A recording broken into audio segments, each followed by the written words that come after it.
जंगे तबूक।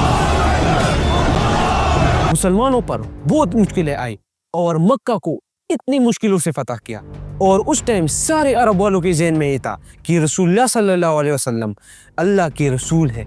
और इसके बाद अरब में बहुत से लोग इस्लाम में आने लगे और मुसलमानों के एम्पायर पूरी अरब में फैलने लगे। अब तो मुसलमान अरब में बहुत रिलैक्स थे, लेकिन बाहर की सुपर पावर रोमन एम्पायर और पर्शियन एम्पायर मुसलमानों को यूनाइट नहीं देखना चाहते थे। दुनिया में ये बातें बहुत तेजी से फैल रही थी कि रोमन एम्पायर मुसलमानों पर हमला करने वाले, और रोमन एम्पायर चाहते थे कि वो अरब वालों को यूनाइट होने से रोक सके। कुछ लोग कह रहे थे कि रोमन 40,000 है और कुछ लोग कह रहे थे कि रोमन 1 लाख है और वो उस फौज को लेकर मुसलमानों की तरफ आ रहे हैं। तो मुसलमान हर टाइम अलर्ट रहते थे कि कभी भी रोमन एम्पायर मुसलमानों पर हमला कर सकते हैं। हिजरत की 9 साल बाद रसूलुल्लाह सल्लल्लाहु अलैहि वसल्लम रोमन्स के अगेंस्ट जंग का ऐलान कर दिया और इस सुपर पावर रोमन के खिलाफ फौज जमा शुरू कर दी। इससे पहले अगर रसूलुल्लाह सल्लल्लाहु अलैहि वसल्लम किसी इलाके पर हमला करते थे तो वो जंग से पहले किसी को ये नहीं बताते कि वो किस पर हमला कर रहे हैं। लेकिन अब सिचुएशन ऐसे खतरनाक थी कि पहले से ही अरब वालों को रसूलुल्लाह सल्लल्लाहु अलैहि वसल्लम ने बता दिया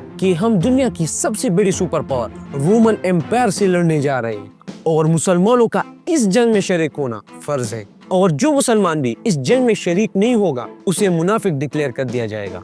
लेकिन इससे थोड़ा टाइम पहले रोमन एम्पायर और पर्शियन के दरमियान एक वार हुआ था जो रोमन एम्पायर ने जीते थे, और रोमन एम्पायर सुपर पावर बन चुके थे और रोमन से लड़ना बहुत मुश्किल हो गया था। सबका ख्याल था कि अरब वाले रोमन से नहीं लड़ सकते क्योंकि अरब वाले थोड़ा टाइम पहले यूनाइट हुए थे। लेकिन यहाँ पर मुनाफिकीन ने एक चाल चलाई कि मुसलमानों को रोमन की पावर से डराना शुरू कर दिया। तो कुछ लोग बगैर किसी खौफ के मदीना की तरफ रवाना हुए और कुछ लोग इस जंग से बचने के लिए बहाने बनाते रहे। लेकिन फिर भी आहिस्ता आहिस्ता लोगों ने इस फौज को ज्वाइन कर दिया और 30,000 फौज बन गई। ये 30,000 फौज अरब की सबसे बड़ी फौज बन गई और इस फौज को मैनेज करना भी था। और उस टाइम गर्मी का मौसम था, और ये तो अब सबको पता है कि अरब की गर्मी कैसे होते है। रसूलुल्लाह सल्लल्लाहु अलैहि वसल्लम ने इस फौज के लिए फंड इकट्ठा करने की रिक्वेस्ट की और हर मुसलमान अपने हिसाब से फौज के लिए फंड जमा करना शुरू कर दिया। अगर आप देख सकें कि मुसलमानों को किसी भी जंग में माल गनीमत मिलता था तो रसूलुल्लाह सल्लल्लाहु अलैहि वसल्लम उसे मुसलमानों में तकसीम कर देते थे।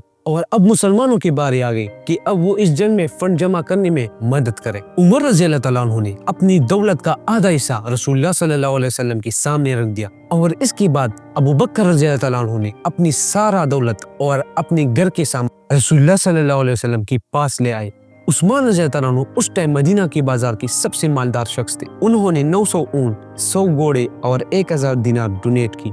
और इस तरह अब्दुर्रहमान बिन औफ रज़ियल्लाहु तआला अन्हु ने भी बहुत से घोड़े, ऊंट और माल डोनेट की। और इसी तरह गरीब साहबा ने भी अपना जज्बा ईमान दिखाकर डोनेशन की। इसमें एक साहबे ने सारी रात मेहनत करके चंद खजूरें जमा कर दी और वो चंद खजूरें भी डोनेट की। लेकिन इस 30,000 फौज को मैनेज करना बहुत ज्यादा मुश्किल था। जब ये फौज मदीना से रवाना हुई तो हर 18 साहबा के लिए सिर्फ एक ऊंट था, और ये सारा रास्ता तकरीबन 15 दिनों में कवर होता था। और ऐसा टाइम आया कि मुसलमानों के पास खाने पीने का सामान खत्म हो गया और मुसलमानों को उन ऊंटों को भी ज़बह करना पड़ा। और हालात ऐसे थे कि अगर उनमें कोई भी पीछे रह जाए तो उसे मुनाफिक डिक्लेयर कर दिया जाता, और मुसलमान जज्बा ईमान के साथ आगे बढ़ने लगे।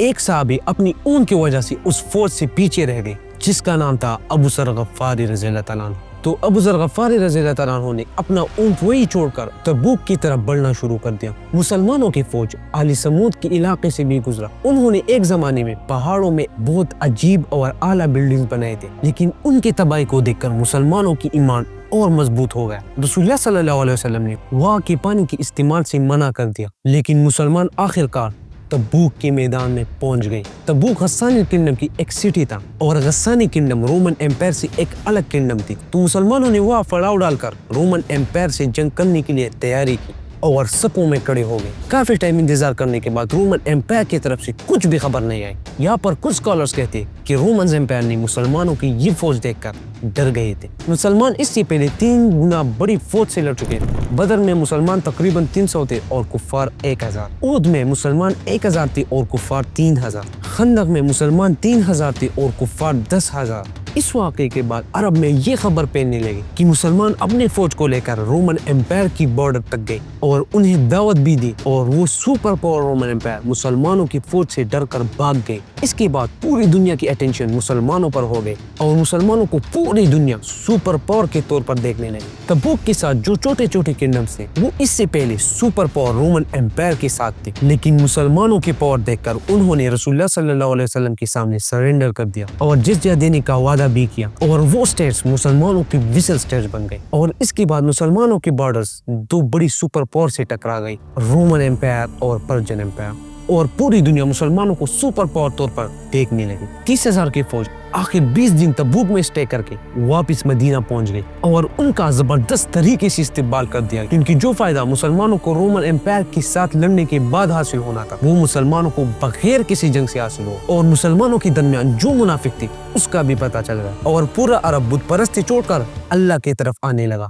اور اس طرح رسول اللہ صلی اللہ علیہ وسلم کا دنیا میں مشن کمپلیٹ ہو گیا، کیونکہ جنگ تبوک رسول اللہ صلی اللہ علیہ وسلم کی زندگی کی آخری جنگ تھی، اور اس کے کچھ سال بعد رسول اللہ صلی اللہ علیہ وسلم کی زندگی کا آخری دن آ گیا۔ Subscribe for the next video, اور کمنٹ میں یہ بھی بتاؤ کہ نیکسٹ ویڈیو کس ٹاپک پر بناؤ۔